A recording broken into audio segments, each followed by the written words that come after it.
Welcome back to career vein updates. 2024-26 അധ്യയന വർഷത്തേക്കുള്ള ഡീലഡ് കോഴ്സിൻ്റെ അഡ്മിഷനുമായി ബന്ധപ്പെട്ട് ഗവൺമെൻറ് എയ്ഡ് കോളേജിൽ, അതായത് ജനറൽ വിഭാഗം ഗവൺമെൻറ് എയ്ഡ് കോളേജുകളിൽ അപേക്ഷയ്ക്ക് തയ്യാറെടുക്കുന്ന വിദ്യാർത്ഥി ശ്രദ്ധിക്കേണ്ട പ്രധാനപ്പെട്ട ചില കാര്യങ്ങളാണ് ഈ വീഡിയോയിൽ നിങ്ങളുമായി പങ്കുവെക്കുവാൻ ആഗ്രഹിക്കുന്നത്. പ്രധാനമായിട്ടും വിദ്യാർത്ഥികൾക്ക് എങ്ങനെ സ്വന്തമായിട്ട് അപേക്ഷ പൂരിപ്പിക്കുവാൻ സാധിക്കുമെന്നുള്ള ലൈവ് വീഡിയോ ആണ്. അപ്പോൾ അതുകൊണ്ട് തന്നെ ഈ വീഡിയോ ആദ്യം മുതൽ അവസാനം വരെ ശ്രദ്ധയോടുകൂടെ കാണുവാൻ വേണ്ടി വിദ്യാർത്ഥികളോട് ഓർമ്മപ്പെടുത്തുകയാണ്. അപ്പോൾ വിശദമായ വീഡിയോയിലോട്ട് പോകുന്നതിന് മുമ്പ് എഡ്യൂക്കേഷൻ, അഡ്മിഷൻ സംബന്ധമായിട്ടുള്ള എല്ലാ കാര്യങ്ങൾക്കും നമ്മുടെ ചാനൽ മറക്കാതെ സബ്സ്ക്രൈബ് ചെയ്ത് വെക്കുവാനും ബെല്ലൈക്കൻ എനാബിൾ ചെയ്ത് വെക്കുവാനും ആമുഖമായിട്ടും ഓർമ്മപ്പെടുത്തുകയാണ്.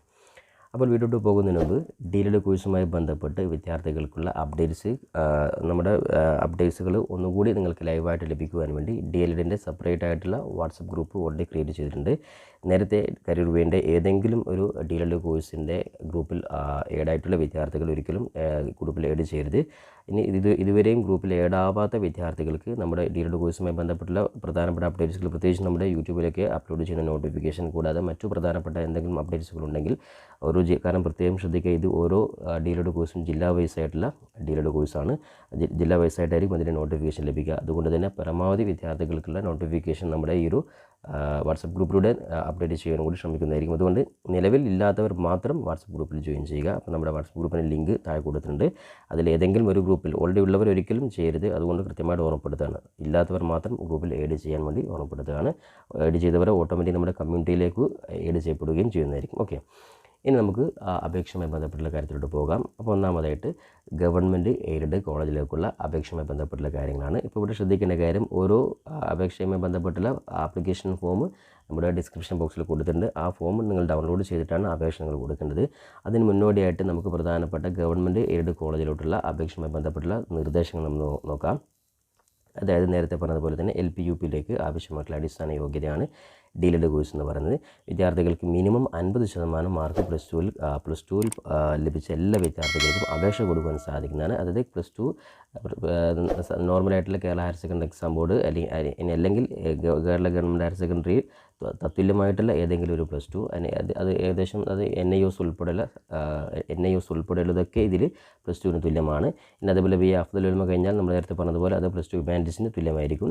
അപ്പോൾ അതുകൊണ്ട് തന്നെ ഇത്തരത്തിൽ പ്ലസ് ടു അല്ലെങ്കിൽ അതിന് തുല്യതാ കോഴ്സ് പാസ്സായിട്ടുള്ള എല്ലാവർക്കും ഡീലഡ് കോഴ്സിന് അപേക്ഷ കൊടുക്കാൻ സാധിക്കുന്നതാണ്. മിനിമം 50% മാർക്ക് വാങ്ങിയ എല്ലാവർക്കും അപേക്ഷ കൊടുക്കാൻ സാധിക്കും. ഇനി ഇതിൻ്റെ സീറ്റ് കാറ്റഗറി എന്ന് വെച്ചാൽ ഒരു സ്ഥാപനത്തിൽ ഒരു അതായത് ഒരു TTC കോളേജിൽ 40% സയൻസ് വിഭാഗത്തിനും അതേപോലെ തന്നെ 40% ഹ്യൂമാനിറ്റീസ് വിഭാഗത്തിനും 20% കൊമേഴ്സ് കഴിഞ്ഞ വിദ്യാർത്ഥികൾക്കുമാണ് ഇത് നീക്കി വെക്കുക. അപ്പോൾ അതുകൊണ്ട് തന്നെ ഈ പറയുന്ന സാധ്യത വിദ്യാർത്ഥികൾ 40 ഹ്യൂമാനിറ്റീസും സയൻസിനും 40% സാധ്യതയുണ്ട്. ഈ പറയുന്ന സാധ്യതകൾ മനസ്സിലാക്കി വെക്കുക. മിനിമം 50% എന്ന് പറയുമ്പോൾ അത്രയും ശതമാനം മാർക്കുള്ള വിദ്യാർത്ഥികൾ അപേക്ഷ നൽകുവാൻ സാധിക്കും. പക്ഷേ അത്രയും ഡിമാൻഡുള്ളൊരു കോഴ്സ് ആയതുകൊണ്ട് തന്നെ ഉന്നതമായ പ്ലസ് ടുവിൽ ഉന്നതമായ മാർക്ക് ലഭിച്ചവർക്കാണ് അഡ്മിഷൻ സാധ്യത എന്നുള്ളത്. ഓക്കെ, അപ്പോൾ ഈ ഒരു വീഡിയോ നമ്മൾ പ്രധാനമായിട്ടും ഗവൺമെൻറ് എയ്ഡ് കോളേജിലോട്ടുള്ള അപേക്ഷയുമായി ബന്ധപ്പെട്ടുള്ള കാര്യങ്ങളാണ്. അപ്പോൾ നമുക്ക് ഓരോ കാര്യങ്ങൾ നോക്കിയതിന് ശേഷം അപേക്ഷ ഫോമിലോട്ട് പോകാം. ഏജ് ലിമിറ്റ് നമ്മൾ കഴിഞ്ഞ വീഡിയോയിലൊക്കെ പറഞ്ഞതുപോലെ 17 വയസ്സ്, അതേപോലെ തന്നെ ഏറ്റവും കൂടിയാൽ 33 വയസ്സ്. ഇനി അതിൽ തന്നെ 5 വർഷം SC വിഭാഗക്കാർക്കും 3 വർഷം OBC വിഭാഗക്കാർക്കും ഇളവുണ്ട്. അപ്പോൾ ആ പറയുന്ന 33 എന്ന് പറയുമ്പോൾ 36 OBCക്കാർക്കും 38 SC വിഭാഗക്കാർക്കും വരും. ഓക്കെ, ഈ ഒരു വയസ്സിൻ്റെ നിർദ്ദേശം പ്രത്യേകം ശ്രദ്ധിക്കാം. ഇനി അതേപോലെ തന്നെ ഓരോ വിഭാഗത്തിൽപ്പെടുന്നവർക്കും ഓരോ സംവരണമുണ്ട്. അതായത് വിമുക്ത ഭടന്മാർക്കുള്ള സംവരണങ്ങൾ, അതൊക്കെ നമ്മൾ നേരത്തെ പറഞ്ഞതാണ്. അത്തരത്തിൽ കാറ്റഗറികളൊക്കെ ശ്രദ്ധിക്കുക. ഇനി അതേപോലെ തന്നെ സ്പോർട്സ് കൗൺസിൽ നേരത്തെ നമ്മൾ പറഞ്ഞതുപോലെ നിർബന്ധമായിട്ടും സ്പോർട്സ് കോട്ടയിൽ അപേക്ഷ കൊടുക്കുന്നവർ സംസ്ഥാനത്തെ എല്ലാ ഗവൺമെൻറ് ഓർ എയ്ഡ് ഇൻസ്റ്റിറ്റ്യൂട്ടിലും ഓരോ സീറ്റ് വീതം സ്പോർട്സ് താരങ്ങൾക്കായി നീക്കി വെച്ചിട്ടുണ്ട്. അവരുടെ അപേക്ഷകൾ ശ്രദ്ധിക്കുക. അത്തരത്തിൽ സ്പോർട്സ് കോട്ടയിലുള്ള വിദ്യാർത്ഥികളാണെങ്കിൽ അവരുടെ അപേക്ഷകൾ സ്പോർട്സ് കൗൺസിൽ സ്വീകരിച്ച് 10/7/2024 മുമ്പായി ബന്ധപ്പെട്ട വിദ്യാഭ്യാസ ഡയറക്ടർ പരിഗണനയ്ക്കായി അയച്ചു കൊടുക്കേണ്ടതാണ്. ഓക്കെ, അപ്പോൾ അത്തരത്തിൽ സ്പോർട്സ് കൗൺസിൽ വിഭാഗത്തിൽപ്പെട്ട വിദ്യാർത്ഥികളാണ് നിർബന്ധമായിട്ട് നിങ്ങളുടെ അപേക്ഷ നിങ്ങളുടെ സ്പോർട്സ് കൗൺസിൽ ഓഫീസിലോട്ട് നിങ്ങൾ അയച്ചു കൊടുക്കുക. കൂടാതെ സ്പോർട്സ് കൗൺസിൽ ഓഫീസിൽ അയച്ചു കൊടുക്കുന്നതിൻ്റെ ഒപ്പം തന്നെ നിങ്ങൾ അതിൻ്റെ കോപ്പി ബന്ധപ്പെട്ട വിദ്യാഭ്യാസ ഡയറക്ടറുടെ ഓഫീസിലും കൂടി നിങ്ങൾ അയച്ചു കൊടുക്കണം. ഈ കാര്യം പ്രത്യേകം നിങ്ങൾ ശ്രദ്ധിക്കുക. അതേപോലെ തന്നെ അലോട്ട്മെൻറ്റ് ലഭിക്കുന്ന അപേക്ഷകരുടെ യോഗ്യത തെളിയിക്കുന്ന എല്ലാവിധ സർട്ടിഫിക്കറ്റുകളും ഒറിജിനൽ നിർബന്ധമായിട്ട് നിങ്ങൾ അഡ്മിഷൻ സമയത്ത് ഹാജരാക്കണം. ഒറിജിനൽ സർട്ടിഫിക്കറ്റ് ഇല്ലാത്ത വിദ്യാർത്ഥികൾ ഒരിക്കലും ആ പറയുന്ന അതുമായി ബന്ധപ്പെട്ട സർട്ടിഫിക്കറ്റ് നിങ്ങൾ ഇതിൽ പറയാൻ പാടില്ല, അത് പ്രത്യേകം ശ്രദ്ധിക്കുക. ഇനി അതേപോലെ തന്നെ ഭാരത് സ്കൗട്ട്സ് ആൻഡ് ഗൈഡ്സിൻ്റെ പുരസ്കാരം അല്ലെങ്കിൽ രാഷ്ട്രപതി പുരസ്കാരം നേടിയിട്ടുള്ളവർക്കും മെറിറ്റ് കോട്ടയിൽ DLED പ്രവേശനത്തിന് മുൻഗണന നൽകും.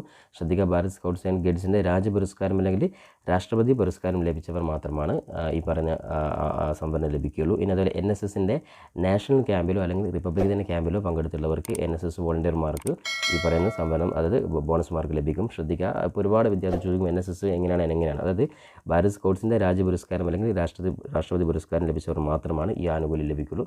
ഇനി NSSൻ്റെ നാഷണൽ ക്യാമ്പിലോ അല്ലെങ്കിൽ റിപ്പബ്ലിക് ദിന ക്യാമ്പിലോ പങ്കെടുത്തുള്ളവർക്ക് മാത്രമാണ് ഈ ഒരു ആനുകൂല്യം ലഭിക്കുകയുള്ളൂ. നോർമലായിട്ട് NSS ക്യാമ്പിൽ പഠിച്ചവർക്ക് ലഭിക്കില്ല. ഈ ഒരു കാര്യം പ്രത്യേകം വിദ്യാർത്ഥികൾ ശ്രദ്ധിക്കാം. ഇനി അതേപോലെ തന്നെ ഒരു അപേക്ഷകൻ നേരത്തെ പറഞ്ഞതുപോലെ ഒരു ജില്ലയിൽ മാത്രമാണ് അപേക്ഷിക്കാൻ പാടുള്ളൂ. ഒന്നിൽ കൂടുതൽ ജില്ലകളിലേക്ക് അപേക്ഷിച്ചു കഴിഞ്ഞാൽ അത്തരത്തിലെ വിദ്യാർത്ഥികൾ അപേക്ഷകൾ നിരസിക്കപ്പെടുന്നതാണ്. അഥവാ തിരഞ്ഞെടുക്കപ്പെട്ടാൽ തന്നെ അത് റദ്ദ് ചെയ്യുന്നതായിരിക്കും. അതുകൊണ്ട് നിർബന്ധമായും ശ്രദ്ധിക്കുക, ഒരു വിദ്യാർത്ഥി ഒരു ജില്ലയിൽ മാത്രം, ഉദാഹരണത്തിന് വയനാട് ജില്ലയിലെ വിദ്യാർത്ഥിയാണെങ്കിൽ ആ വിദ്യാർത്ഥിക്ക് ഒന്നുകിൽ വയനാട് ജില്ലയിൽ തന്നെ അപേക്ഷ കൊടുക്കാം, അല്ലെങ്കിൽ കോഴിക്കോട് ജില്ല അല്ലെങ്കിൽ മലപ്പുറം ജില്ല, മറ്റേതെങ്കിലും ഒരു ജില്ലയിൽ അപേക്ഷ കൊടുക്കാം. ഏത് ജില്ലയിലും വിദ്യാർത്ഥികൾ അപേക്ഷ കൊടുക്കാൻ സാധിക്കും.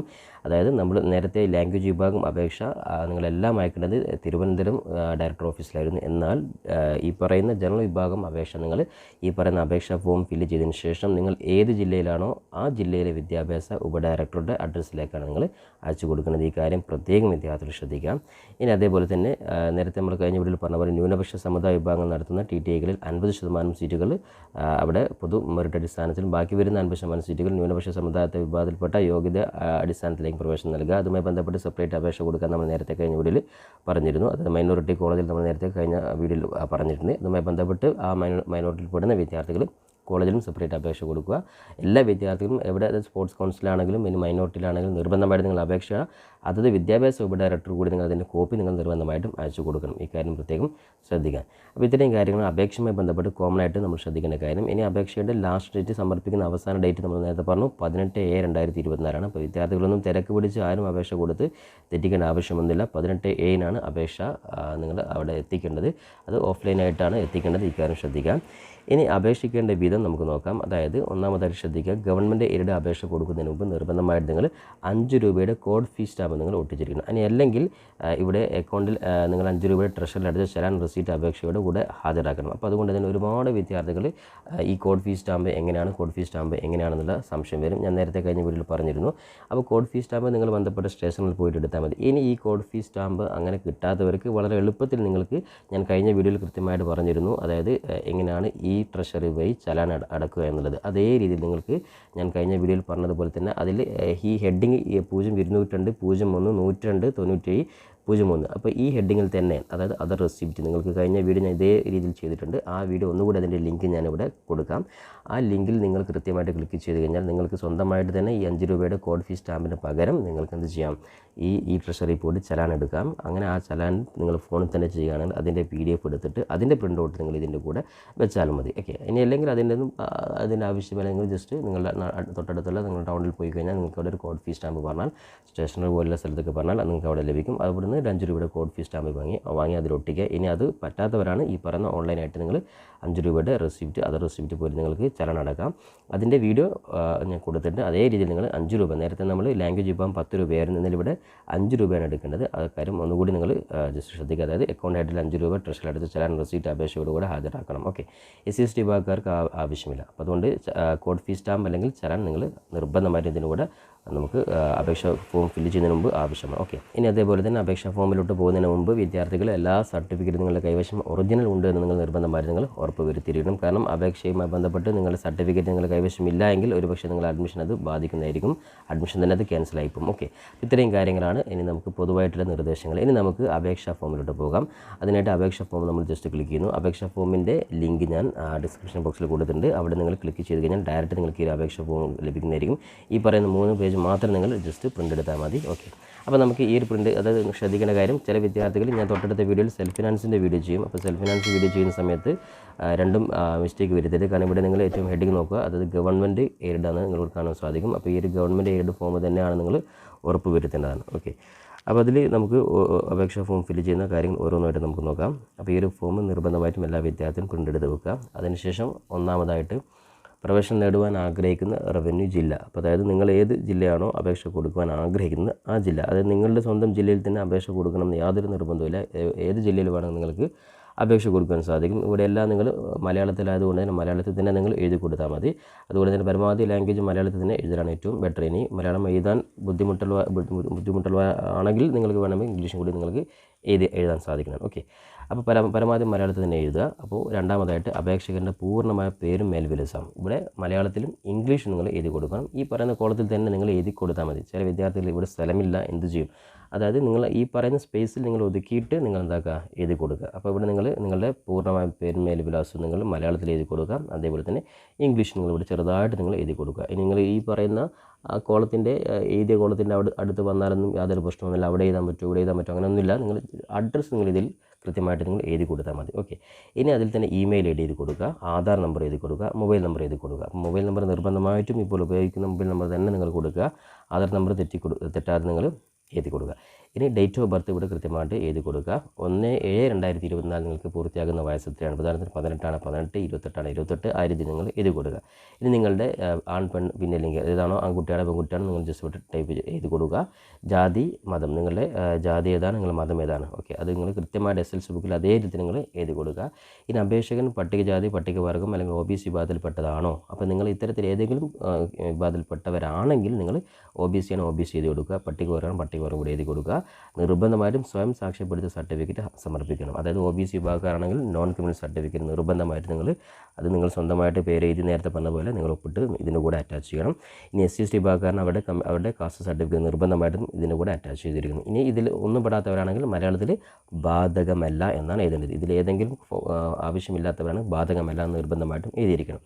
ഇനി അപേക്ഷ വിമുക്ത ഭടൻ ആണെങ്കിൽ നിർബന്ധമായിട്ട് അവരുടെ സർട്ടിഫിക്കറ്റ് ഇതിൻ്റെ കൂടെ ഹാജരാക്കണം. അല്ലാത്തവർ ബാധകമല്ല എന്ന് എഴുതുക.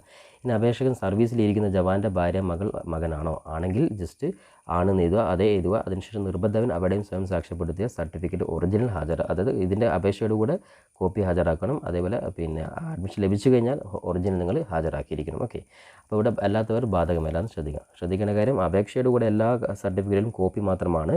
അതായത് കോപ്പിയിൽ നിങ്ങൾ സ്വന്തം പേര് എഴുതിയിട്ട് നിങ്ങൾ സൈൻ ചെയ്തിട്ടുള്ള കോപ്പി ഇതിൻ്റെ കൂടെ അറ്റാച്ച് ചെയ്യണം. ബാക്കിയുള്ളത് ഒറിജിനൽ നിങ്ങൾ അഡ്മിഷൻ കിട്ടിക്കഴിഞ്ഞാൽ അഡ്മിഷൻ കോളേജിലാണ് നിങ്ങൾ ഹാജരാക്കുന്നത്. ഈ കാര്യം ഓർമ്മപ്പെടുത്തണം. ഇനി അപേക്ഷകൻ വിമുക്ത ഭടൻ്റെ ഭാര്യ മകൾ ആണെങ്കിൽ അവരുടെ ഈ പറയുന്ന ബന്ധം സാക്ഷ്യപ്പെടുത്തുന്ന സർട്ടിഫിക്കറ്റ് ആക്കണം. അല്ലാത്തവർ ബാധകമല്ല എന്ന് എഴുതുക. ഇനി അപേക്ഷകൻ സാമ്പത്തികമായിട്ട് പിന്നോക്കം നിൽക്കുന്നത്, അതായത് EWS കേറ്റയിൽപ്പെടുന്ന വിദ്യാർത്ഥി ആണെങ്കിൽ അതേ എന്ന് എഴുതുക. നിർബന്ധമായിട്ടും EWS സർട്ടിഫിക്കറ്റ് ഇതിൻ്റെ കൂടെ അറ്റാച്ച് ചെയ്യണം. ഇനി അപേക്ഷകൻ്റെ മാതൃഭാഷ, അതായത് നമ്മൾ ഈ ഒരു DLED കേരളത്തിലെ കോഴ്സിന് മാതൃഭാഷ മലയാളമാണ്. അപ്പോൾ അതുകൊണ്ട് മലയാളം തന്നെ എഴുതി കൊടുക്കുക. മറ്റുള്ളവരാണെങ്കിൽ മാതൃഭാഷ പുറത്തുള്ളവരാണെങ്കിൽ മറ്റു ഭാഷ എഴുതാം. അപ്പോൾ അവർക്കും അപേക്ഷ കൊടുക്കാൻ സാധിക്കും. പക്ഷേ മലയാളമാണ് ഇതിൻ്റെ മാതൃഭാഷ.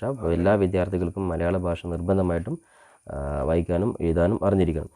ഇനി വിദ്യാഭ്യാസ യോഗ്യത നമ്മൾ നേരത്തെ പറഞ്ഞു ഹയർ സെക്കൻഡറി ഓർ തത്തുല്യം. ഹയർ സെക്കൻഡറി ആണ് ഇതിൻ്റെ മിനിമം ക്വാളിഫിക്കേഷൻ. ഇനി അല്ലെങ്കിൽ അതിന് തുല്യതായിട്ടുള്ള NIOS പോലുള്ള അല്ലെങ്കിൽ അത്തരത്തിലുള്ള ഏത് കോഴ്സാണെങ്കിലും കേരളത്തിലുള്ള എക്സാം ബോർഡ് തുല്യത നൽകുന്ന കോഴ്സായിരിക്കണം. ഓക്കെ, അപ്പോൾ അത് നമ്മളിവിടെ എഴുതി കൊടുക്കുക. യോഗ്യതാ പരീക്ഷയുടെ പേര്, +2 രജിസ്റ്റർ നമ്പറും പേരും വിജയിച്ച വർഷം കൂടി കൃത്യമായിട്ട് എഴുതി കൊടുക്കുക. യോഗ്യതാ പരീക്ഷ വിജയിക്കാൻ എടുത്ത ചാൻസുകളുടെ എണ്ണം, അതായത് സേ പരീക്ഷ എഴുതിയിട്ടുണ്ടെങ്കിൽ അവിടെ എന്താക്കുക, ഫസ്റ്റ് അറ്റംപ്റ്റ് കിട്ടിയവർ ജസ്റ്റ് 1 എന്ന് എഴുതുക. ഇനി സേ പരീക്ഷ ഉണ്ടെങ്കിൽ എന്താക്കുക, ചാൻസുകളുടെ എണ്ണം അവിടെ നിങ്ങൾ അതനുസരിച്ച് 2, 3 എന്നുള്ള രീതിയിൽ എഴുതി കൊടുക്കുക. ഓക്കെ, ഇനി അതേപോലെ മറ്റ് വിദ്യാഭ്യാസ യോഗ്യത ഉണ്ടെങ്കിൽ ഉദാഹരണത്തിന് ഡിഗ്രി ഉള്ളവരാണെങ്കിൽ ഡിഗ്രി എഴുതാം. ഇനി PG ഉണ്ടെങ്കിൽ PG എഴുതാം. ഓക്കെ, അപ്പോൾ ഡിഗ്രിയും PG ഒക്കെ കൊടുത്തിട്ടുണ്ടെങ്കിൽ നിർബന്ധമായിട്ട് അതിൻ്റെ കോപ്പി, സർട്ടിഫിക്കറ്റിൻ്റെ കോപ്പി ഇതിൻ്റെ കൂടെ നിർബന്ധമായിട്ട് നേരത്തെ പറഞ്ഞതുപോലെ നിങ്ങൾ സ്വന്തം പേര് എഴുതി സൈൻ ചെയ്ത് അറ്റാച്ച് ചെയ്യണം. ഇല്ലാത്തവരൊരിക്കലും എഴുതരുത്. സർട്ടിഫിക്കറ്റ് കൈവശമുള്ളവർ മാത്രം എന്താക്കുക, ഡിഗ്രി PG ചെയ്ത് കൊടുക്കുക. ജസ്റ്റ് ഡിഗ്രിയാണ് ഡിഗ്രി ഏതാണ് സബ്ജക്റ്റ് യൂണിവേഴ്സിറ്റി, PG ആണ് PG ഏതാണ് സബ്ജക്റ്റ് യൂണിവേഴ്സിറ്റി, ആ രീതിയിൽ ജസ്റ്റ് ചെയ്ത് കൊടുക്കാം. നിയോഗ്യതാ പരീക്ഷയ്ക്ക് അല്ലെങ്കിൽ +2 നേടിയ മാർക്ക് ഗ്രേഡ്. ഓക്കെ, അതായത് +2ൻ്റെ മാർക്കും ഗ്രേഡും ഈ പറയുന്ന കോളത്തിൽ, കാരണം 6 വിഷയങ്ങളാണ്. ഈ 6 വിഷയങ്ങൾ ജസ്റ്റ് ഇവിടെ നിങ്ങൾ ഒരു സിമ്പിളായിട്ട് നിങ്ങൾ വേണമെങ്കിൽ ഒരു കോളം ഒരു ടേബിളായിട്ട് വരക്കുക. എന്നിട്ട് 6 വിഷയത്തിൻ്റെ പേര് എഴുതുക. ജസ്റ്റ് ഇതിൻ്റെ ഇടയിൽ തന്നെ ഇതെവിടെ എഴുതി കൊള്ളിക്കുക എന്നൊക്കെ ചില വിദ്യാർത്ഥി ചോദിക്കും. അതൊക്കെ ഈ ഒരു കോളത്തിൽ കൃത്യമായിട്ടൊന്ന് പേര് എഴുതിയിട്ട് നിങ്ങൾ കൊള്ളിച്ചാൽ മതി. ഓക്കെ, അപ്പോൾ നിങ്ങൾ 6 വിഷയത്തിൻ്റെയും മാർക്കും അല്ലെങ്കിൽ ഗ്രേഡ് ഇവിടെ ജസ്റ്റ് കൃത്യമായിട്ട് എഴുതി കൊടുക്കുക. ഇനി ടോട്ടൽ മാർക്കും കൂടി ഇവിടെ നിങ്ങൾ എഴുതി കൊടുക്കുക. ഓക്കെ, ഇനി അടുത്തത് മാർക്കിൻ്റെ ശതമാനമാണ്. നിങ്ങൾ +2ൻ്റെ മാർക്കിൻ്റെ ശതമാനം എത്രയാണ് അത് നിങ്ങൾ ജസ്റ്റ് ഇവിടെ എഴുതി കൊടുക്കുക. പരീക്ഷാ ബോർഡ് ഓർ യൂണിവേഴ്സിറ്റിയുടെ പേര്, അതായത് നിങ്ങൾ +2 പരീക്ഷ ഇവിടെ കേരള ഹയർ സെക്കൻഡറി എക്സാം ബോർഡാണ്, അത് നിങ്ങൾ ഇവിടെ എഴുതി കൊടുക്കുക.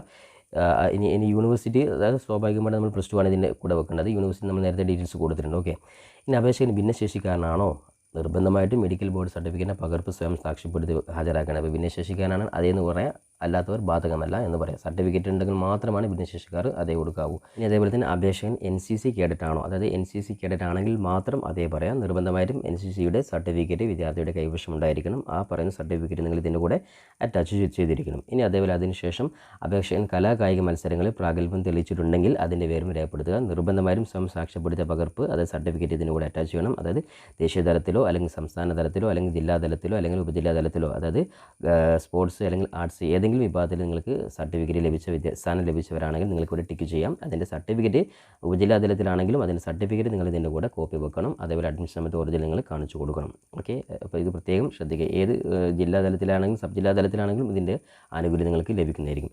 ഇനി അപേക്ഷൻ ഭാരത് സ്കൗട്ട്സ് ആൻഡ് ഗെയിംസിൻ്റെ രാജ്യ പുരസ്കാരം അല്ലെങ്കിൽ രാഷ്ട്രപതി പുരസ്കാരം, നേരത്തെ പറഞ്ഞതുപോലെ രാജ്യ പുരസ്കാരം അല്ലെങ്കിൽ രാഷ്ട്രപതി പുരസ്കാരം ലഭിച്ച ഭാരത് സ്കൗട്ട്സ് വിദ്യാർത്ഥികളുണ്ടെങ്കിൽ അതേ പറയാം, അവർ ഇതിൻ്റെ സർട്ടിഫിക്കറ്റ് അറ്റാച്ച് ചെയ്യുക. ഇനി അപേക്ഷൻ സ്പോർട്സ് കോട്ട അല്ലെങ്കിൽ സ്പോർട്സ് കൗൺസിൽ ഉൾപ്പെട്ടതാണെങ്കിൽ അതേ പറയാം, നേരത്തെ പറഞ്ഞതുപോലെ സ്പോർട്സ് കോട്ട സ്പോർട്സ് കൗൺസിലിൻ്റെ സർട്ടിഫിക്കറ്റ് നിർബന്ധമായി നിങ്ങൾ സ്പോർട്സ് കൗൺസിലിൻ്റെ ഓഫീസിലും നിങ്ങൾ അയച്ചു കൊടുക്കണം. അതേപോലെ തന്നെ വിദ്യാർത്ഥികൾ അതത് ഏത് ജില്ലയിലാണോ ആ ജില്ലയിലെ വിദ്യാഭ്യാസ വകുപ്പ് ഡയറക്ടർ ഇതിൻ്റെ സെയിം കോപ്പി വിദ്യാഭ്യാസ വകുപ്പ് ഡയറക്ടറുടെ ഓഫീസിൽ നിങ്ങൾ അയച്ചു കൊടുക്കുക. അപ്പോൾ സ്പോർട്സ് കൗൺസിൽ നിങ്ങൾ പോകുമ്പോൾ സ്പോർട്സ് നിങ്ങളുടെ ഐറ്റവുമായി ബന്ധപ്പെട്ടുള്ള എല്ലാ സർട്ടിഫിക്കറ്റും നിങ്ങൾ സ്പോർട്സ് കൗൺസിൽ നിങ്ങൾ ഹാജരാക്കൽ നിർബന്ധമാണ്. ഈ ഒരു കാര്യം പ്രത്യേകം സ്പോർട്സ് കൗൺസിൽപ്പെട്ട വിദ്യാർത്ഥികൾ ശ്രദ്ധിക്കുക. ഓക്കെ, ഇതുമായി ബന്ധപ്പെട്ട സംശയങ്ങളുണ്ടെങ്കിൽ സ്പോർട്സ് കൗൺസിൽ വിദ്യാർത്ഥികൾ സംശയം ചോദിക്കുക, അത് നമുക്ക് ക്ലിയർ ചെയ്യുവാൻ സാധിക്കും. അതേപോലെ അപേക്ഷകൻ NSS അല്ലെങ്കിൽ NCC വോളണ്ടിയർ ആണെങ്കിൽ ആ വിവരം രേഖപ്പെടുത്തുക. നേരത്തെ പറഞ്ഞ NSS കാരാണെങ്കിൽ NSS പ്രത്യേകമായിട്ടുള്ള ആ റിപ്പബ്ലിക് ക്യാമ്പിൽ പങ്കെടുത്തവർക്കാണ് ആനുകൂല്യം ലഭിക്കുക. ഇനി മറ്റൊരു നോർമലായിട്ടുള്ള NSS കഴിഞ്ഞ വിദ്യാർത്ഥികൾ ഇതിൻ്റെ കൂടെ വെച്ചാൽ വിഷയങ്ങളൊന്നുമില്ല. പക്ഷേ അതിൻ്റെ ആനുകൂല്യം ലഭിക്കണമെങ്കിൽ ഈ പറഞ്ഞ പ്രത്യേകമായിട്ടുള്ള റിപ്പബ്ലിക് ക്യാമ്പിൽ പങ്കെടുത്തുള്ള വിദ്യാർത്ഥികൾക്കായിരിക്കും. അപ്പോൾ അതിൻ്റെ സർട്ടിഫിക്കറ്റ് നിങ്ങൾ ഇതിൻ്റെ കൂടെ നിർബന്ധമായിട്ടും അറ്റാച്ച് ചെയ്യുക. അപ്പോൾ അതുകൊണ്ട് തന്നെ ഒരുപാട് വിദ്യാർത്ഥികൾ NSSുമായി ബന്ധപ്പെട്ട് സംശയമുണ്ട്. കാരണം ഒരുപാട് വിദ്യാർത്ഥികൾ NSS ഉള്ളത് കൊണ്ടാണ് ഈ ഒരു ക്രൈറ്റീരിയ വെച്ചിട്ടുള്ളത്. നേരത്തെ പറഞ്ഞതുപോലെ പ്രത്യേകമായിട്ടുള്ള ക്യാമ്പിൽ പങ്കെടുത്തവർക്കാണ് ഈ ഒരു ആനുകൂല്യം ലഭിക്കുന്നത്. അതുകൊണ്ട് അത്തരത്തിൽ വിദ്യാർത്ഥികൾ മാത്രം NSS വെച്ചാൽ മതി. ഓക്കെ, ഇനി മറ്റുള്ള NSS വെച്ചാൽ വിഷയങ്ങളൊന്നുമില്ല. പക്ഷേ ആനുകൂല്യം ലഭിക്കണമെങ്കിൽ ഈ കാര്യം പ്രത്യേകം ശ്രദ്ധിക്കാം. ഇനി അപേക്ഷാ ഫീസിനെ സംബന്ധിച്ച വിവരങ്ങൾ, അതായത് ചലാൻ അടയ്ക്കുന്നവർ ഒടുക്കിയ ഫീസ് അല്ലെങ്കിൽ ചലാൻ തീയതി നമ്പർ, ട്രഷറിയുടെ പേര്, അല്ലെങ്കിൽ കോഡ് ഫീസ് സ്റ്റാമ്പ് പതിക്കുന്നവർ 5 രൂപയുടെ കോഡ് ഫീസ് സ്റ്റാമ്പ് പതിക്കുന്നത്. അതായത് നേരത്തെ നമ്മൾ ചലാൻ്റെ കാര്യം പറഞ്ഞു, അത് 5 രൂപയുടെ കോഡ് ഫീസ് സ്റ്റാമ്പ് ആണെങ്കിൽ 5 രൂപയുടെ കോഡ് ഫീസ് സ്റ്റാമ്പ് ഇവിടെ താഴെ ഒട്ടിച്ചു കൊടുക്കണം. ഇനി ചലാനായിട്ട് അടക്കുന്നവരാണ്, ഞാൻ നേരത്തെ ഓൺലൈൻ വീഡിയോ ചെയ്തിരുന്നു, അതേ രീതിയിൽ ചലാൻ അടക്കുന്ന വിദ്യാർത്ഥികളാണെങ്കിൽ നിങ്ങൾ ആ ചലാൻ്റെ നമ്പർ ഇവിടെ എഴുതി കൊടുക്കുക. അതേപോലെ ട്രഷറിയുടെ പേര്, ട്രഷറി നമ്മൾ നേരത്തെ പറഞ്ഞതുപോലെ ഓൺലൈനായിട്ട് അടക്കുക, അപ്പോൾ ഇവിടെ ഈ ട്രഷറി എന്ന് എഴുതി കൊടുക്കുക. അതേപോലെ ചലാൻ്റെ ഡേറ്റും കൂടി ഇവിടെ എഴുതി കൊടുക്കുക. ഓക്കെ, അപ്പോൾ ഓൺലൈൻ ചലാൻ അടക്കുന്നവർ ഫീസ് 5 രൂപ, ചലാൻ തീയതി നമ്പർ എപ്പോഴാണ് നിങ്ങൾ അടക്കുന്നത് ഡേറ്റ് അത് കൊടുക്കുക. ഇനി ഇതേപോലെ ട്രഷറിയുടെ പേര് ഈ ട്രഷറി എന്ന് എഴുതി കൊടുക്കുക. ഇനി കോഡ് ഫീസ് സ്റ്റാമ്പ് ഒട്ടിക്കുന്നവരാണ്, ഇവിടെ നിങ്ങൾ ജസ്റ്റ് കോഡ് ഫീസ് സ്റ്റാമ്പ് നിങ്ങൾ എഴുതി കൊടുത്താൽ മതി. കോഡ് ഫീസ് സ്റ്റാമ്പ് എന്ന് എഴുതുക. ഓക്കെ, എന്നിട്ട് ഇവിടെ തകത്തായ ഇവിടെ കോഡ് ഫീസ് സ്റ്റാമ്പ് ഒട്ടിച്ച് കൊടുത്താൽ മതി. ഓക്കെ, ഇനി അടുത്തതായിട്ട് ശ്രദ്ധിക്കുക, പ്രവേശനം നേടാൻ ആഗ്രഹിക്കുന്ന സ്ഥാപനത്തിൻ്റെ പേരാണ്. അപ്പോൾ അതായത് ഓരോ ജില്ലയിലും നേരത്തെ പറഞ്ഞിട്ട് കൃത്യമായിട്ട് ഓരോ ജില്ലയിലുമുള്ള ഗവൺമെൻറ് എയ്ഡ് സ്ഥാപനങ്ങൾ വിദ്യാർത്ഥികൾക്ക് ഓർഡറായിട്ട് നിങ്ങൾ ഒന്നാമതായിട്ട് അഡ്മിഷൻ ആഗ്രഹിക്കുന്ന കോളേജ്, രണ്ടാമതായിട്ട് ആഗ്രഹിക്കുന്ന ആ രീതിയിൽ നിങ്ങൾ മുഴുവൻ പരമാവധി നിങ്ങൾ ഒരു ജില്ലയിൽ എത്ര കോളേജുണ്ട് എല്ലാ കോളേജും നിങ്ങൾ അപേക്ഷ കൊടുത്തിടുക. അപ്പോൾ ഇതിനായിട്ട് കോളേജുകളുടെ ലിസ്റ്റ് കൃത്യമായിട്ട് ഈ ഒരു PDF കൊടുത്തിട്ടുണ്ട്. നേരത്തെ പറഞ്ഞതുപോലെ നമ്മുടെ ഡിസ്ക്രിപ്ഷൻ ബോക്സിൽ ഇതിൻ്റെ PDF ലിങ്ക് കൊടുത്തിട്ടുണ്ട്. അത് ഡൗൺലോഡ് ചെയ്ത് കഴിഞ്ഞാൽ വിദ്യാർത്ഥികൾ ജസ്റ്റ് സ്ക്രോൾ ചെയ്തിട്ട് 12ാമത്തെ പേജ്, അതായത് 13ാമത്തെ പേജ് നിങ്ങൾ സ്ക്രോൾ ചെയ്തെടുക്കുക. അപ്പോൾ നമുക്ക് ഓരോ ജില്ലയിലെയും ഗവൺമെൻറ് എയ്ഡഡ് കോളേജുകളുടെ ഫുൾ ഡീറ്റെയിൽസ് നിങ്ങൾക്ക് കൂടെ കാണുവാൻ സാധിക്കും. അപ്പോൾ ഒന്നാമതായിട്ട് ട്രിവാൻഡ്രം, അതായത് തിരുവനന്തപുരം ജില്ലയിൽ ഏകദേശം 8ഓളം ഗവൺമെൻറ് എയ്ഡഡ് കോളേജുകളാണ്. അപ്പോൾ ശ്രദ്ധിക്കേണ്ട കാര്യം, ഗവൺമെൻറ് എയ്ഡഡ് കോളേജുകൾ DLED കോഴ്സിന് പഠിക്കുവാൻ ആഗ്രഹിക്കുന്നവർ അതായത് നിശ്ചിത ഫീസൊന്നും കൊടുക്കാതെ പഠിക്കാൻ സാധിക്കുന്നതാണ് ഗവൺമെൻറ് എയ്ഡഡ് കോളേജുകളും. അപ്പോൾ സ്വാഭാവികമായിട്ട് നിങ്ങൾ ജസ്റ്റ് ഒരു എക്സാം ഫീസ് ഉൾപ്പെടെയുള്ള ചെറിയൊരു ഫീസ് മാത്രമാണ് ആവശ്യമായിട്ടുള്ളൂ. അപ്പോൾ അതുകൊണ്ട് തന്നെ ഗവൺമെൻറ്റും എയ്ഡഡും സെയിം രീതിയിലായിരിക്കും. ഈ ഒരു കാര്യം ശ്രദ്ധിക്കുക. അപ്പോൾ ഉദാഹരണത്തിന് തിരുവനന്തപുരം ജില്ലയിൽ ഒന്നാമത്തെ ഈ കോളേജ് GTTI എന്ന് പറയുന്ന ഈ കോളേജിൽ നോക്കാം, 40 സീറ്റ്. ഓൾമോസ്റ്റ് എല്ലാ കോളേജുകളും 40 സീറ്റാണ്. അതിൽ തന്നെ നേരത്തെ പറഞ്ഞതുപോലെ 40% സയൻസ്, 40% ഹ്യൂമാനിറ്റീസ്, 20% കൊമേഴ്സ്, ഈ രീതിയിലാണ്. ഓക്കെ, അപ്പോൾ അതുകൊണ്ട് ഇപ്പോൾ ഒരു വിദ്യാർത്ഥി സംബന്ധിച്ചിടത്തോളം തിരുവനന്തപുരം ജില്ലയിലാണെങ്കിൽ ഈ തിരുവനന്തപുരം ജില്ലയിലെ കോളേജുകൾ നിങ്ങൾക്ക് ഓർഡർ അനുസരിച്ച് നിങ്ങൾക്ക് ഒന്നാമതായിട്ട് ആഗ്രഹിക്കുന്ന കോളേജ് ആ രീതിയിൽ നേരത്തെ ഈ ഒരു ആപ്ലിക്കേഷൻ ഫോം ജസ്റ്റ് എഴുതി കൊടുക്കുക. പിന്നെ അതേപോലെ പത്തനംതിട്ട എടുക്കുകയാണ്, പത്തനംതിട്ടയിലും അതേപോലെ തന്നെ ഏകദേശം കൂടുതൽ കോളേജുകളുള്ള ഒരു ജില്ലയാണ് പത്തനംതിട്ട. അപ്പോൾ ഏത് ജില്ലയിലാണ് പരമാവധി വിദ്യാർത്ഥിയെ സംബന്ധിച്ചിടത്തോളം നിങ്ങൾക്ക് DLED എന്നുള്ള കോഴ്സ് പഠിച്ചേ മതിയാവൂ എന്നുള്ള രീതിയിലുള്ള വിദ്യാർത്ഥികളാണെങ്കിൽ ഏറ്റവും കൂടുതൽ DLED കോളേജുകളും സീറ്റുകളുമുള്ള ജില്ലയിൽ നിങ്ങൾ അപേക്ഷ കൊടുത്തിടുക. ഇനി പുറത്തൊക്കെ പോയിട്ട് പഠിക്കാൻ ബുദ്ധിമുട്ടുള്ള വിദ്യാർത്ഥികൾ പരമാവധി ശ്രദ്ധിക്കുക. നിങ്ങളുടെ നാട്ടിലുള്ള നിങ്ങളുടെ ജില്ലയിൽ തന്നെ നിങ്ങൾ അപേക്ഷ കൊടുത്തിടുക. ഇനി ഇവിടെ തന്നെ ഇടുക്കിയൊക്കെ എടുക്കുകയാണെങ്കിൽ ഏകദേശം 3 കോളേജുകൾ മാത്രമാണ് ഇടുക്കി ജില്ലയിലേക്ക് ഉള്ളൂ. ഇനി അതേപോലെ പാലക്കാട് ജില്ലയിലേക്ക് നോർമലായിട്ടുണ്ട്. അതേപോലെ മലപ്പുറം ജില്ലയിലും ഏകദേശം 5 സ്ഥാപനങ്ങൾ മാത്രമാണ് മലപ്പുറം ജില്ലയിലുമുള്ളൂ. അത് ഗവൺമെൻറ് എയ്ഡഡ്. പിന്നെ അതേപോലെ കോഴിക്കോട് ജില്ല എടുക്കുകയാണെങ്കിൽ കോഴിക്കോട് ജില്ലയിലും 5 കോളേജുകൾ മാത്രമാണ്. വയനാട് ജില്ലയിലും 3 കോളേജുകൾ മാത്രം. കണ്ണൂർ ജില്ലയിൽ 5 കോളേജുകൾ. അതുപോലെ കാസർഗോഡ് ജില്ലയിൽ 3 കോളേജുകൾ. ഇത്രയും കോളേജുകളാണ് ഡീലഡ് ഗവൺമെൻറ് എയ്ഡ് കോളേജുകൾ പ്രൊവൈഡ് ചെയ്യുന്നത്. അപ്പോൾ നിങ്ങൾ ഏത് ജില്ലയാണോ ആ ഒരു ജില്ലയിൽ മാത്രമാണ് അപേക്ഷ കൊടുക്കാൻ സാധിക്കുള്ളൂ. ഈ ഒരു കാര്യം പ്രത്യേകം ശ്രദ്ധിക്കാം. അപ്പോൾ ഈ പറയുന്ന അപേക്ഷ ഫില്ല് ചെയ്യുമ്പോൾ നിങ്ങൾ 13ാമത്തെ പേജിൽ വന്നിട്ട് നിങ്ങളുടെ ജില്ല ഏതാണ് ആ ജില്ലയിൽ കൃത്യമായിട്ട് 1 മുതൽ ഏകദേശം 5ഓളം ഓപ്ഷൻ ഇവിടെ കാണാൻ സാധിക്കും. ഇനി 5ൽ കൂടുതൽ ആഗ്രഹിക്കുകയാണെങ്കിൽ ചില ജില്ലയിൽ 8 സ്ഥാപനം. അപ്പോൾ നിങ്ങൾ ആ ജില്ലയിൽ 8 കോളേജുകളുടെ പേര് നിങ്ങൾക്ക് കൂടി കൃത്യമായിട്ട് ഓർഡറിൽ നിങ്ങൾക്ക് എഴുതി കൊടുക്കുവാൻ സാധിക്കുന്നതാണ്. ഇനി അവസാനമായിട്ട് ഉള്ളടക്കത്തിൻ്റെ ലിസ്റ്റാണ്. ശ്രദ്ധിക്കുക, ഉള്ളടക്കത്തിൻ്റെ ലിസ്റ്റ് എന്ന് പറയുമ്പോൾ നിങ്ങൾ ഏതൊക്കെ സർട്ടിഫിക്കറ്റാണ് ഇതിൻ്റെ കൂടെ അറ്റാച്ച് ചെയ്യുന്നത് അത് കൃത്യമായിട്ട് ഓർഡറിൽ നിങ്ങൾ എഴുതി കൊടുക്കുക. അപ്പോൾ ഒന്നാമതായിട്ട് SSLC +2 നിർബന്ധമാണ്. അപ്പോൾ SSLCയുടെയും +2ൻ്റെയും ഫോട്ടോ കോപ്പി ബുക്കും അതിൽ നിർബന്ധമായിട്ട് നിങ്ങളുടെ ഏത് സർട്ടിഫിക്കറ്റിൻ്റെ കൂടെ അറ്റാച്ച് ചെയ്യുമ്പോൾ അതിൽ നിങ്ങളുടെ പേര് അതേപോലെ നിങ്ങൾ ഒപ്പ് നിങ്ങൾ ചെയ്തിട്ടുണ്ട് നിങ്ങൾ ഉറപ്പ് വരുത്തിയതിന് ശേഷം മാത്രം നിങ്ങൾ വെക്കുക. ഇനി വളരെ പ്രധാനപ്പെട്ട കാര്യമാണ് പറയുന്നത്. ഉള്ളടക്കത്തിൻ്റെ ലിസ്റ്റ് എന്ന് പറയുമ്പോൾ നിങ്ങളുടെ ജസ്റ്റ് SSLC എഴുതുക, +2 എഴുതുക. ഇനി നേരത്തെ പറഞ്ഞ SC വിഭാഗത്തിൽപ്പെടുന്ന വിദ്യാർത്ഥികളാണെങ്കിൽ അവിടെ കാസ്റ്റ് സർട്ടിഫിക്കറ്റ്, അത് കമ്മ്യൂണിറ്റി സർട്ടിഫിക്കറ്റ് വെക്കണം. ഇനി അത് EWC കാറ്റഗറിയിൽപ്പെടുന്ന വിദ്യാർത്ഥികളാണ് EWC സർട്ടിഫിക്കറ്റ് നിർബന്ധമായിട്ട് വെച്ചിരിക്കണം. ഇനി ഭിന്നശേഷിയിൽ വരുന്ന വിദ്യാർത്ഥികൾ അവിടെ ഭിന്നശേഷി തെളിയിക്കുന്ന മെഡിക്കൽ സർട്ടിഫിക്കറ്റ് നിർബന്ധമായിട്ടും വെച്ചിരിക്കണം. ഇനി അതേപോലെ തന്നെ മറ്റു പ്രധാനപ്പെട്ട സംവരണങ്ങളായിട്ടുള്ള അത് വെയിറ്റേജ് ലഭിക്കുന്ന NSS ഇനി അല്ലെങ്കിൽ NCC അല്ലെങ്കിൽ സ്പോർട്സ് കൗൺസിൽ അല്ലെങ്കിൽ ഏതെങ്കിലും സബ് ജില്ലാ കലോത്സവം ഇങ്ങനെ ഏതെങ്കിലും ആനുകൂല്യം നേരത്തെ അപേക്ഷാ ഫോമിൽ പറഞ്ഞ ഏതെങ്കിലും ആനുകൂല്യത്തിൽ അതേ എന്ന് കൊടുത്തിട്ടുണ്ടെങ്കിൽ ആ അതേ എന്ന് കൊടുത്ത മുഴുവൻ സർട്ടിഫിക്കറ്റുകളിലും ലിസ്റ്റ് വിദ്യാർത്ഥികൾ ജസ്റ്റ് നിർബന്ധമായിട്ടും ഇവിടെ ഉള്ളടക്കത്തിൻ്റെ ലിസ്റ്റിൽ നിങ്ങൾ എഴുതുക. ഉള്ളടക്കത്തിൻ്റെ ലിസ്റ്റിൽ എഴുതിയാൽ മാത്രം പോരാ, നിർബന്ധമായിട്ട് ഈ പറയുന്ന എല്ലാ സർട്ടിഫിക്കറ്റുകളും നിങ്ങൾ ഇതിൻ്റെ കൂടെ അറ്റാച്ച് ചെയ്തിട്ടുണ്ട് നിങ്ങൾ ഉറപ്പ് വരുത്തുക. അതേപോലെ തന്നെ അവസാനമായിട്ട് കോഡ് ഫീസ് സ്റ്റാമ്പ് പതിക്കേണ്ട സ്ഥലം. നേരത്തെ നമ്മൾ പറഞ്ഞ പോലെ 5 രൂപയുടെ കോഡ് ഫീസ് സ്റ്റാമ്പ് നിങ്ങൾ ഏറ്റവും തൊട്ടടുത്തുള്ള സ്റ്റേഷനറി നിങ്ങളുടെ നാട്ടിൽ തന്നെയുള്ള ഏതെങ്കിലും ഷോപ്പിൽ നിങ്ങൾ ചോദിച്ചാൽ നിങ്ങൾക്ക് ഈ പറയുന്ന കോഡ് ഫീസ് സ്റ്റാമ്പ് ലഭിക്കും. അപ്പോൾ ആ ഒരു കോഡ് ഫീസ് സ്റ്റാമ്പാണ് പതിക്കുന്നതെങ്കിൽ ആ 5 രൂപയുടെ കോഡ് ഫീസ് സ്റ്റാമ്പ്. ഇനി 1 രൂപയുടെ 5 കോഡ് ഫീസ് സ്റ്റാമ്പാണ് ഈ പറയുന്ന സ്പേസിൽ നിങ്ങൾ ജസ്റ്റ് ആ 5 രൂപയുടെ കോഡ് ഫീസ് സ്റ്റാമ്പ്. ഇനി 2 രൂപയുടെ 2 കോഡ് ഫീസ് സ്റ്റാമ്പും 1 രൂപയുടെ ഒരു കോഡ് ഫീസ് സ്റ്റാമ്പാണ്. ആ 3 സ്റ്റാമ്പ് നിങ്ങളിവിടെ ജസ്റ്റ് സാധാരണ രീതിയിൽ ഗം ഉപയോഗിച്ച് നിങ്ങളിവിടെ ജസ്റ്റ് ഒട്ടിച്ചു കൊടുക്കുക. ഇത്രയും കാര്യങ്ങളാണ് അപേക്ഷാ ഫോമിൽ ചെയ്യേണ്ടത്. ഇനി ലാസ്റ്റ് സത്യവാങ്മൂലമുണ്ട്. ഇത് കൃത്യമായിട്ട് വായിച്ച് ഈ 2-3 കാര്യങ്ങൾ, അതായത് യോഗ്യതാ പരീക്ഷ, വിജയിക്കുന്നതിന് സേ പരീക്ഷ ഉൾപ്പെടെ 3 ചാൻസിൽ കൂടുതൽ എടുത്ത്, അതായത് പരമാവധി സേ പരീക്ഷ +2 പരീക്ഷ 3ൽ കൂടുതൽ പരീക്ഷ ടൈം എടുത്ത വിദ്യാർത്ഥികൾക്ക് അപേക്ഷ കൊടുക്കാൻ സാധിക്കില്ല. പരമാവധി ഓപ്ഷൻ 3 ആണ്. 3ൽ കൂടുതൽ ഇല്ല എന്ന് ഉറപ്പ് വരുത്തണം. സ്വാഭാവികമായിട്ടും എല്ലാവരും ഫസ്റ്റ് ചാൻസിന് പാസ്സാവുന്നവരായിരിക്കും. ഇനി അതുപോലെ പ്രസ്തുത കോഴ്സ് പഠിക്കുന്നതിന് വേണ്ടി ഈ അധ്യയന വർഷം മറ്റു ഒരു ജില്ലയിലും അപേക്ഷ നൽകിയിട്ടില്ല എന്നും ഞാൻ സാക്ഷ്യപ്പെടുത്തുന്നു. ഈ രീതിയിലുള്ള സത്യവാങ്മൂലം എഴുതി കൊടുക്കണം. കാരണം ഒരു ജില്ലയിൽ മാത്രമാണ് അപേക്ഷ കൊടുക്കുക. ചില വിദ്യാർത്ഥികൾ 2ൽ കൂടുതൽ അല്ലെങ്കിൽ 1ൽ കൂടുതൽ ജില്ലയിൽ അപേക്ഷിക്കുകയും ഏതെങ്കിലും ഒരു ജില്ലയിൽ അഡ്മിഷൻ ലഭിക്കുകയും ചെയ്തു കഴിഞ്ഞാൽ നിർബന്ധമായിട്ടും നമ്മുടെ PSCയുടെ ഭാഗത്ത് നിന്ന് ചെക്കിംഗ് ഉണ്ടാകും. അതിൽ നിങ്ങൾ ഏറ്റവും അവസാനമായിട്ട് PSC വെരിഫൈ ചെയ്തതിന് ശേഷം നിങ്ങൾ അഡ്മിഷനൊക്കെ കഴിഞ്ഞ് അവസാനം നിങ്ങൾ അഡ്മിഷൻ എടുത്ത് ക്ലാസ് സ്റ്റാർട്ട് ചെയ്ത സമയത്താണ് ഈ വിവരം അറിയുന്നെങ്കിൽ നിങ്ങൾ അഡ്മിഷൻ തന്നെ പിന്നീട് ക്യാൻസലാക്കുന്നത്. ഈ ഒരു കാര്യം വളരെ ഗൗരവത്തോടെ ശ്രദ്ധിക്കണം. ഒരു ജില്ലയിൽ മാത്രം അപേക്ഷ കൊടുക്കാം. ഓക്കെ, അപ്പോൾ ഇത്രയും കാര്യങ്ങൾ വായിച്ചതിന് ശേഷം എല്ലാം സത്യം ചെയ്തതിന് ശേഷം നിങ്ങൾ സ്ഥലം, നിങ്ങളുടെ സ്വന്തം സ്ഥലം എവിടെയാണോ അപേക്ഷ ഫില്ല് ചെയ്യുന്ന ഡേറ്റ് എപ്പോഴാണോ അതിവിടെ ജസ്റ്റ് ചെയ്തുക, അപേക്ഷകൻ്റെ ഒപ്പ്. അപ്പോൾ ഇത്രയും കാര്യമാണ്. അപ്പോൾ നിങ്ങൾ ഈ ഒരു 3 പ്രിൻ്റാണ് നിങ്ങൾ എടുക്കേണ്ടത്. അപ്പോൾ നമ്മുടെ ഈ ഒരു ആപ്ലിക്കേഷൻ ഫോമിൽ ശ്രദ്ധിക്കുക, നമ്മുടെ ഡൗൺലോഡ് ചെയ്യുമ്പോൾ നിങ്ങൾ ശ്രദ്ധിക്കുക, നമ്മുടെ PDF-ൽ 9ാമത്തെയും അതേപോലെ തന്നെ 10ാമത്തെയും അതേപോലെ തന്നെ 11ാമത്തെയും കോപ്പി നിങ്ങൾ പ്രിൻ്റ് എടുത്ത് വളരെ വൃത്തിയിൽ നിങ്ങൾ ഓരോ കാര്യങ്ങളും മലയാളത്തിൽ തന്നെ നിങ്ങൾ പൂരിപ്പിച്ച് കൊടുക്കുക. ഇതിൽ ഒരു കോളം പോലും നിങ്ങൾ കാലിയാക്കരുത്.